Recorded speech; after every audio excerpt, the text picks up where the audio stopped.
path of peace. I have the opportunity to introduce our speaker for this evening, so if you all have seats, welcome here.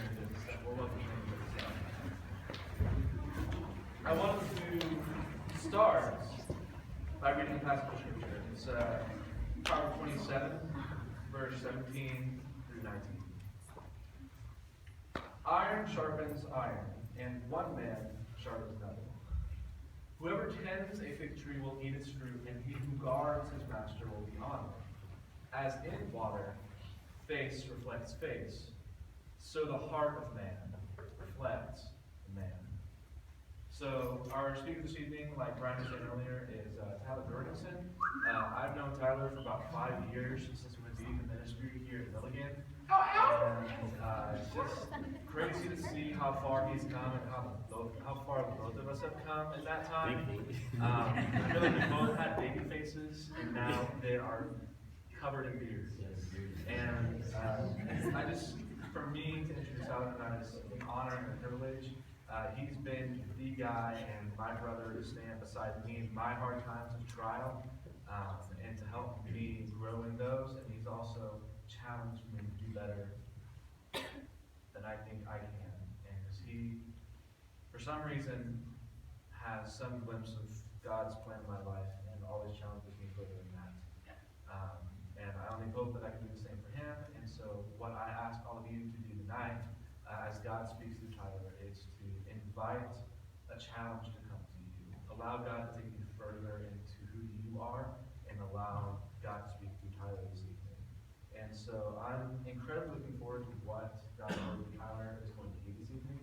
And as we prepare for that, I invite all of us to welcome Tyler together.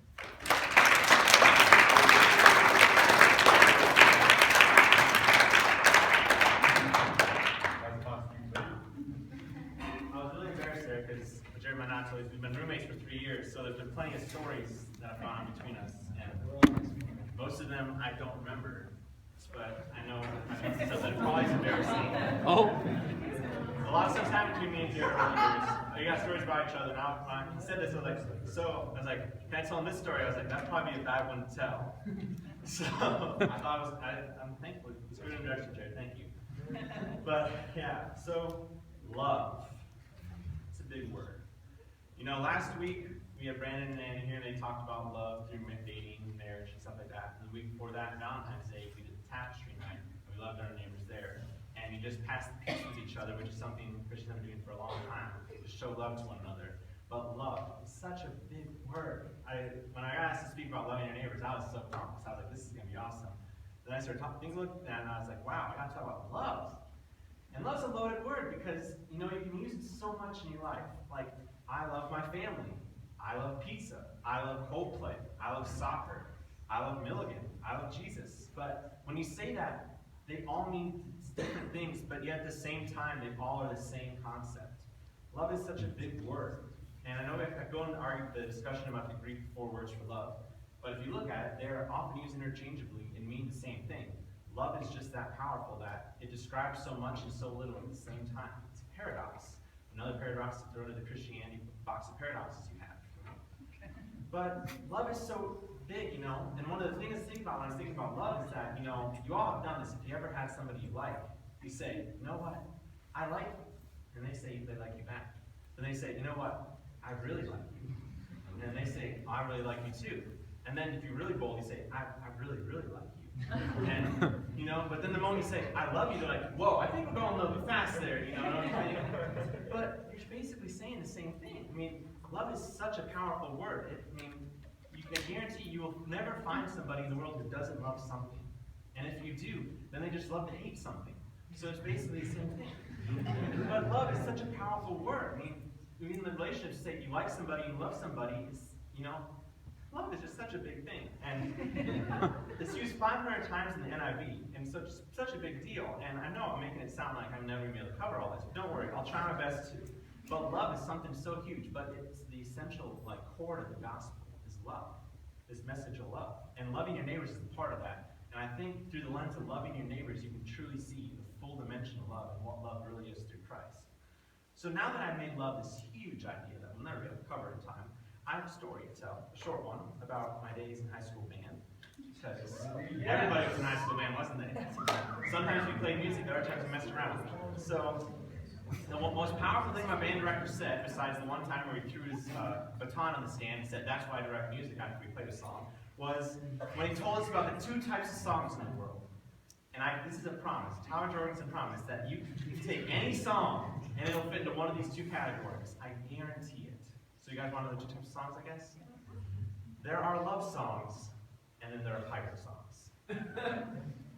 Let me say it again. There are love songs, and then there are pirate songs. And I guarantee you think of a song, and they'll fit into either one of those categories. And that's what love is. I mean, it's either love or it's not. I mean, that's what, if you really think about it, we try to make this so overcomplicated, but love is pretty black and white. You either love something or you don't. So, that's what I'm looking for. So, we're looking at the way the gospel talks about love. It's the same idea. It's black and white, but we make it all gray by the way we see love nowadays. But if you look at the way Christ did love in the gospel, it's pretty black and white. And so this year, we're talking about this, so you think you know the gospel. So you think you know love. So you think you know what it means to love your neighbor. Well, I'm here to shake that up a little bit for you. And we're going to tackle what the gospel says about loving your neighbor through part of the cliche passage of loving your neighbor, which is the Good Samaritan. But it's really good. I love the parable. It's one of the great ones, probably my top 5 Bible stories of all time. And to understand the message of the parable, there are 2 very important questions we see in it that I want to discuss. The first question is, who is my neighbor? And the second question is, how do I love my neighbor? But before we get into these questions, let's pray first. Dear God, thank you for this day, and thank you for this beautiful weather you've given us. It's just great to feel spring again. And thank you for bringing all these people here that we can hear your word. Pray, thank you that you've given us love, God, and given us the example of your Son. Pray that you give us opportunities this week to live out this love with people around us. In your name, I pray, Lord. Amen. So question 1, who is my neighbor? That's the question when you're told this parable, Good Samaritan, who is my neighbor? So to start out, I'm going to read a parable for you guys. We're going to look at who is my neighbor. So on one occasion, an expert in the law stood up to test Jesus. "Teacher," he asked, "what must I do to inherit eternal life?" "What is written in the law?" he replied. "How do you read it?" He answered, "Love the Lord your God with all your heart, with all your soul, with all your strength, and with all your mind, and love your neighbor as yourself." "You have answered correctly," Jesus replied. "Do this, and you will live." But he wanted to justify himself. So he asked Jesus, "And who is my neighbor?" In reply, Jesus said, "A man was going down from Jerusalem to Jericho when he was attacked by robbers. They stripped him of his clothes, beat him, and went away, leaving him half dead. A priest happened to be going down the same road, and when they saw the man, he passed by on the other side. So too a Levite, when he came to the place and saw him, passed on the other side. But a Samaritan, as he traveled, came where the man was, and when he saw him, he took pity on him. He went to him and bandaged his wounds, pouring on oil and wine. Then he put the man on his own donkey, brought him to an inn, and took care of him. The next day he took out 2 denarii and gave them to the innkeeper. 'Look after him,' he said, 'and when I return I will reimburse you for any extra expenses you may have.' Which of these 3 do you think was a neighbor to the man who fell into the hands of robbers?" The expert in the law replied, "The one who had mercy on him." Jesus said, "Go and do likewise." So in this story, we see this question pop up: who is my neighbor? Jesus is being tested by a teacher of the law, and this teacher of the law wants to make sure him look good for Jesus. So he's like, "Well, who is my neighbor? Who is the person that is my neighbor?" And what the man isn't really asking is, who's my neighbor here? He's really asking, who should I love? Who is deserving of my love? Who is the person I can love like God? Because that's the question, essentially what he's asking. He's asking, who is my neighbor? Now, when he first asked this question, who is deserving of my love and care? Who should I love and care for as myself? Who should I drop everything on my plate for and help them with whatever they might need? Even if I get looked funny for doing that. Even if it costs me a lot. Even if they will never return the favor from me.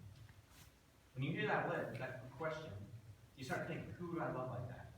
And we have the Sunday school answers, my family, my friends, people I care about, brother, sister, mom, dad, friends from college, a couple kids from high school, kids I went to church with. But then, once you get down that part of the list, then you get to the part where you're like, well, who else do I really love? Because all the people you just listed, you like them. And they're good people, you know, like family. You love your family just because your family loves you. But that's the Sunday school answer Jesus is saying, you know. We love the people who like us because it's easy to. It's easy to reciprocate feelings towards people. When people hate you, it's pretty easy to hate them back. When people love you, it's pretty easy to love them back. But when people hate you, it's kind of hard to love them. Or when you hate people, it's kind of hard for them to love you. But what Jesus is saying here is that you don't look at somebody and decide whether to love them or not. You look at somebody and love them. Jesus is telling us that we've been living at a level that's right here, and he wants us to come to this level up here. Because the man asking Jesus this question isn't asking, who is my neighbor? He's asking, what is the bare minimum I need to do to get eternal life? What is the lowest setting I can put this on pass? And Jesus says, well, you can do it there, but I'm going to say you should do it up here. It's like when you go to the gym, if you're working out and just lifting the weight bar, you know?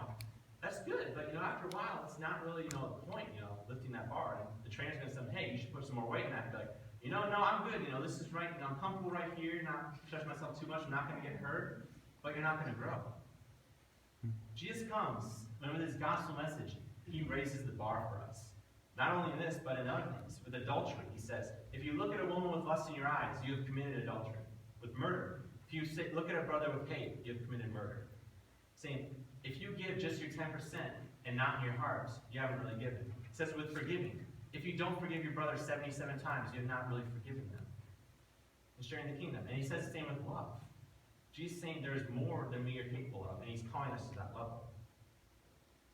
But before we look at where the bar is raised to, let's look at where the bar was set for, and where this teaching of the law is coming from. Because both the answers the man gives are Bible answers. So you figured you'd be right. The first one we see is from Leviticus 19, 17, 18. The love your neighbor part, where he says, you shall not hate your brother in your heart, but you shall reason frankly with your neighbor, lest you incur sin because of him. You shall not take vengeance or bear grudge against the sons of your own people, but you shall love your neighbor as yourself. And then in Deuteronomy 6:5 we see, you shall love the Lord your God with all your heart, with all your soul, with all your might. So this guy gave the Bible answers. He gave the answers Jesus was looking for. Jesus told him, you've answered correctly. I mean, you got it. Good for you. But Jesus is saying that there's more to it now. He's like, we're not at that level anymore. We're stepping up the game. We're in the big leagues now. Because loving your neighbor in the Old Testament was much easier for the Jews to do than now. Because you look at it, when this was written, the Jews had just come out of Egypt, and they were just forming their Jewish nation, and they were given the law to live in their own kingdom of Israel. And so you look around, and they're like, well, I'm a Jewish person living here, my Jewish neighbors, my Jewish friends, in our Jewish country. So you think that's pretty easy, It's like sometimes when you live in a dorm room, and you get that perfect suite of people you just love, and you're like, this is awesome, We don't have that bad roommate, we're all great guys, hanging out. If you've seen it on campus, we have that suite where you're just like, man, they all get along. And you see them, because if you had a bad roommate experience, you know how hard it is to love your neighbor. But that's the thing, is now the Jews are in this society where their neighbors around them are not just Jews. They're Gentiles, they're Romans, they're people that they don't like living around them. So it's this new eye-opening thing. We're like, well, I can love my Jewish neighbor, but my Gentile neighbor, we kind of want to keep our distance from them. But Jesus is saying, you're going to love your neighbor. And the man's like, well, who is my neighbor? And that's what Jesus says. Guess what? And when we look at who our neighbor is, it's much more than the people we like. You guys may know who this is, but there's a Christian comedian called Mark Lowry, who you probably don't know him, but he was in the Gaither Vocal Band for a while. You probably don't know who that is either. But he had a really funny line from a comedy sketch he had, which my mom made me listen to, which really stood with me about loving your neighbor and how we are to love our brothers and sisters in Christ and everybody in a sense.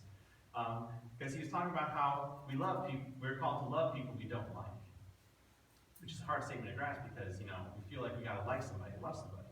But what he said was, there's people I'm gonna love that I don't like, and you know these people because they'll cry at their funeral, but you won't go on vacation with them. And there's all people in our life that we don't like. I like to think I'm a likable person, but I know I don't like everybody. So some people just rub me the wrong way, but I'm still called to love them. And it's hard to do. And there are people that you just can't like, but you gotta love them. And I know you can think about it. You think of some people in your life, maybe you know them personally or just know them from distance, but they're people you just don't like. We are called to love. And why are we called to love them like this? That's because what Jesus said. When Jesus calls us to love, he's saying, truly I say to you, as you did it for one of the least of these, my brothers, you did it for me. Jesus is calling us to love people because we're doing it for him. One of the things I found interesting when looking at this is that you look at Jesus, and Jesus is always loving on people in the gospel message. And he's always traveling around. And the thing is, he's always stopping to love on people. And I mean, think about it, it's like Jesus would be a terrible road trip companion. Because, he would want to stop at every single person on the side of the road who needed help. And it'd take you an hour to 10 hours to get to Knoxville. Because you just say, oh, we got to stop, help them out. Look, those people are moving, let's go help them out. Hey, look, that lady's crossing the street, we should go help her out. But that's the point of the gospel, is that we are called to love people. But who are we called to love? That's the question. Because Jesus calls us to love, but he never really told us who to love. But after looking at this passage, I began to see who we are called to love. We are called to love anyone who needs it. And that is my neighbor. My neighbor is anyone who needs the love of Christ. And let me tell you something. Everybody needs the love of Christ. I need it, you need it, everybody in this room needs it, everyone on this campus needs it, everyone in this country, everyone in this world needs it. Some people it's way more visible than others. But everybody needs it. And everybody's deserving to have it. And we like to think, well, I can love people. I just got to be selective about it. I'm in spirituality and every life this semester, which has been really great. And one of the things we talked about monasteries. And one interesting thing that stood out to me was reading about the monks in hospitality. And I like to think, that we're hospitable. People over my dorm room, let them hang out, make some cookies for them. But the monks have a really interesting look at hospitality, where they believe that you need to be hospitable at any time to any person for any reason. It's kind of like the thief in the night thing that Jesus talks about, where we don't know the hour when Jesus is coming, and we don't know the hour when we are going to be called upon to be hospitable and love our neighbor. But we should be ready for it. Because you really can't step out of your door every day and wake up and be like, you know what, I'm going to love my neighbor today. You can, but half the time, it's unexpected.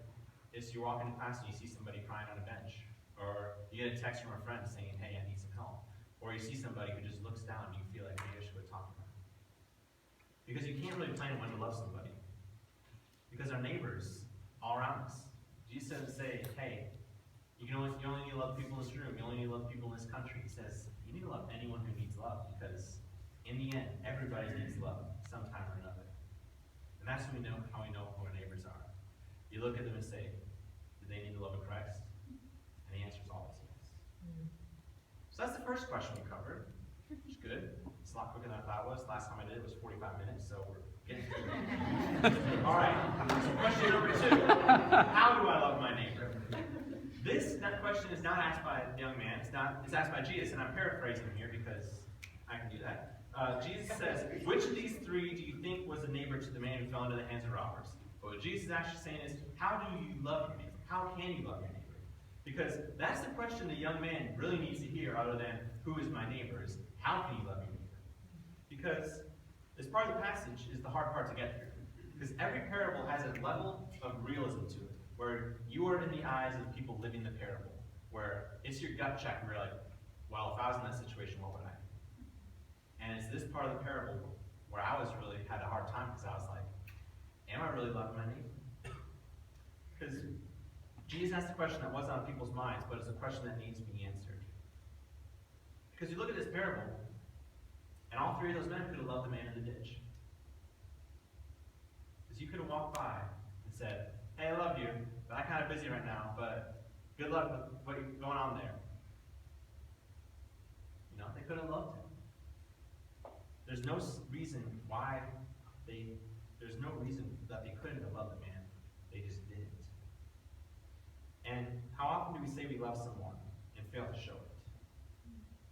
How often do you say, I love you, but don't do anything to reciprocate? I'm not very good at saying I love you. I know this. I'm trying to say it more to people I care about. But I don't really say much to my family, which I know I need to say more. But I try to show it more. Because I feel like showing it is more than saying it. And I say it to my mom when I talk to her, but I try to do it more by doing stuff for my family. And that's what Jesus is saying here, is like, don't say you love somebody. Love somebody by doing. So one thing that gets me is like if somebody says they love something, but show they have no knowledge or nothing about it. One thing that really gets me, this is being sports fans, where someone is talking about a sport and saying, oh man, I love this sport, or I love this team, and you're just sitting there like, you don't know anything about them. Like, you're just saying that. Like, where is like the proof that you actually love this thing? And I just think love, you can say it all you want, but it's not a word. It is an action.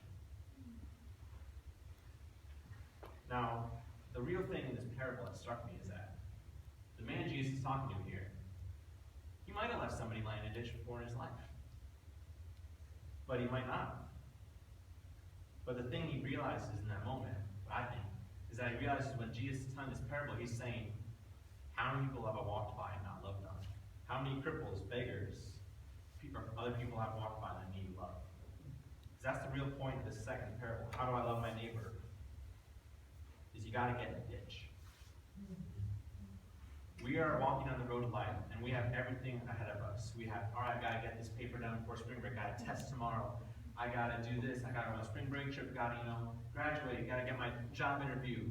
We're on this road of life, and we fail to look around us. A really powerful sermon I heard once was talking about Acts 1 when the disciples watched Jesus sit into heaven.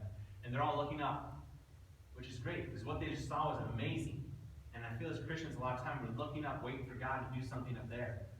But then the angels came to the disciples and said, hey guys, look around. There's work to be done. You can look up. He'll come back. You'll know when he comes back. But until then, look around. There's stuff we need to do. We have these blinders in our lives where we're focused on our priority. We forget to look at the ditches around us because there are people in the ditches. Everyone needs love, and people are in ditches. People in this room right now, I guarantee there are people in here who are in a ditch and need love. And the hard part is, I've been in ditches before in my life. When you're in that, when you've been in a ditch in your life, and you do not want to admit it. And even with your closest friends, it is the hardest thing to tell them, hey, I need some help. Because it's much harder to get out of the ditch by yourself. But the beautiful thing about the gospel is Jesus saying it's much easier for you to get in the ditch and help them out than for them to come out of the ditch to you. So the man answers, and he is really humble with this because he realizes that the Samaritan understood what love is and understood the gospel message, understands the law better than I do. And I found something really interesting about the man's response. First thing is, I feel like the disciples would be in the background saying, ooh, kill him at this man, because he's so humble, he can't even say the word Samaritan. He has to say the man who had mercy on him. And that puzzled me, because I looked at the word mercy, and mercy means showing compassion when it is within your power to punish or show harm. And I thought about it, I'm like, but wait, nobody in this parable showed harm to the man laying in the ditch besides the band of robbers. But then it struck me. Jesus rose the bar. If I look at a woman with lust, I've committed adultery. If I look at someone with hate, I've committed murder. If I walk past a brother or sister who's in need of love, I've harmed them. And that just stabbed me through the heart. Because I was like, how many times have I done this in my own life? This higher standard Jesus is calling to applies to all areas of our life, not just the place we pick and choose. We can see people in the gospel recognize this and performing them. And we see it in the parables where people realize we're called to this level at.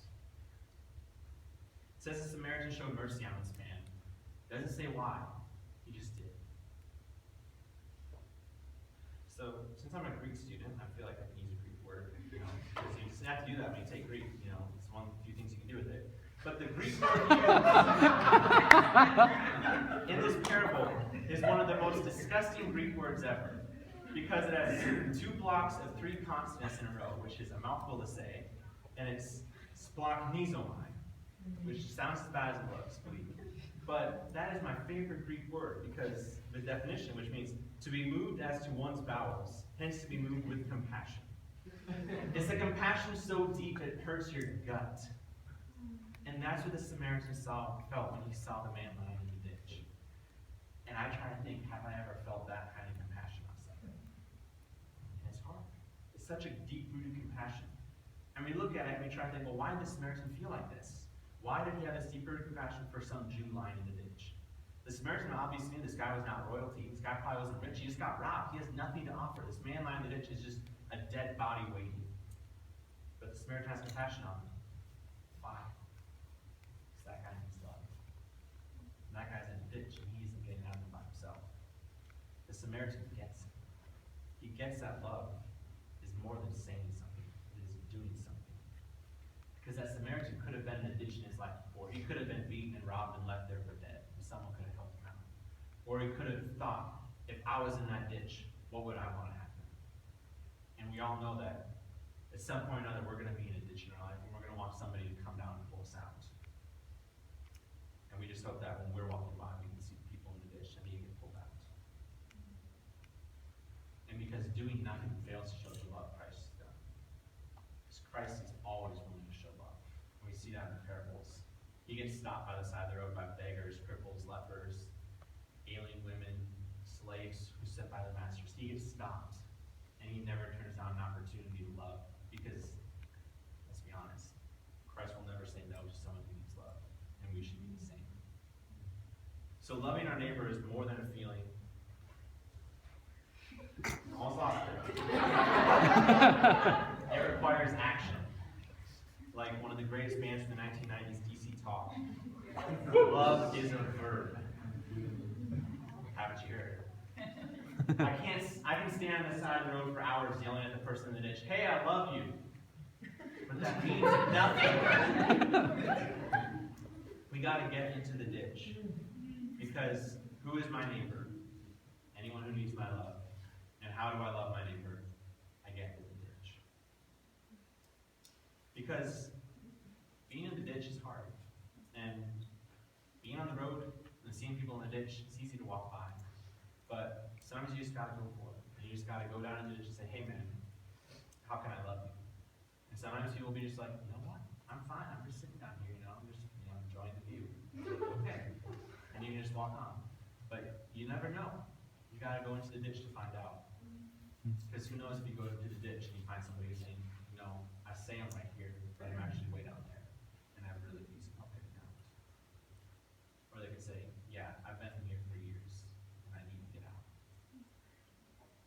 So now what? This parable is very applicable to our lives. Because right now we're at a time where we have so many lenses up to view people through. Republican, Democrat, white, black, brown, American, European, Mexican, but there's something we need to look at people through. That's the lens of Christ. And we pull up that lens, we just see people who need love. Because everyone needs love. And if you think the barriers we have up between race and stuff nowadays is something, you should read about the Jews and Samaritans. The Jews would spend days traveling around Samaria because they did not want to set foot in that unclean territory. They despise each other so much. But in this parable, the Samaritan overlooks his Jewish friend and doesn't see a Jew, but he sees somebody who needs love. So, the last verse in this parable is one of my favorite verses in the whole Bible, and it sums up the whole gospel message in 4 beautiful words that I don't think could be put any better. Go and do likewise. Go. We can't love people sitting in here. We can for a little bit, but after a while, no, we need to go. And do likewise. Love them with a love that is relentless, with a love that never ends, with a love that is prodigal. A love that is wasteful. A love that is extravagant. A love that makes people question why you're doing it. Because that's what Christ did when he came for us. He came down in the ditch, picked us up, and carried us out. And to pay for it, he gave his life. Who is my neighbor? Anyone who needs love. And how do I love my neighbor? Get in the ditch. Now to finish this out, I want to quote an inspirational YouTube video that surfaced last year of a man who was an actor. I don't know what he's doing now, but he kind of looks like Jesus in this video. Just do it!